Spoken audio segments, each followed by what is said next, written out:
Nonye ignored Ogo, who slept outside their hut all through the night. This was a very terrifying experience for Ogo, who cried herself to sleep because she was so afraid.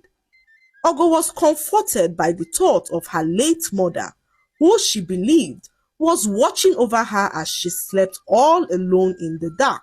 Once upon a time, there lived a girl named Ogo. Ogo lived in a very small village with her mother's only sister, who returned back to the village to look after her following the death of her mother. A few years ago, Ogo lost her mother to the cold hands of death, and her auntie Nonye was entrusted with the responsibility of looking after her. Ogo was very hardworking and diligent. She would wake up early in the morning to do all the house chores joyfully, but her auntie seemed to harbor some form of hatred for her. Her auntie Nonye would call her all sorts of condescending names, and this made Ogo wonder if truly Nonye was her mother's biological sister.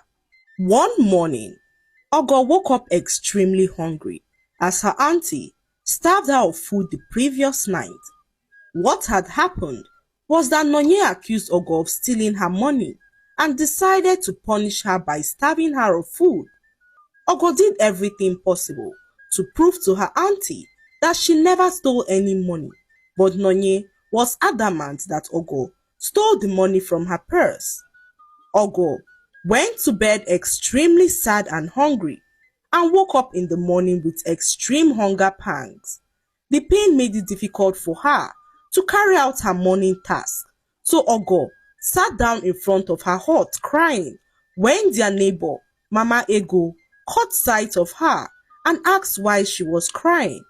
Ogo narrated all that happened to Mama Ego, who offered her some food to eat. Ogo was extremely happy as she rushed down the food.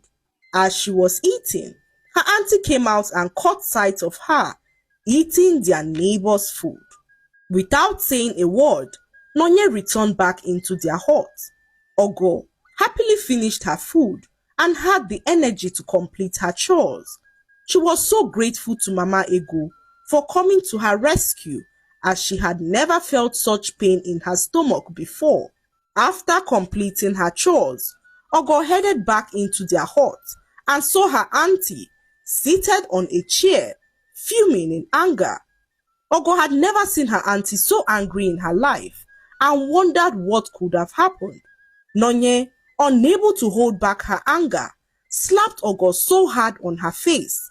Ogo screamed at the top of her voice in pain as she could not hold back the pain. She began to wish that she had died with her mother as the pain was becoming unbearable. She wondered what she had ever done wrong to her own mother's sister to warrant this level of hatred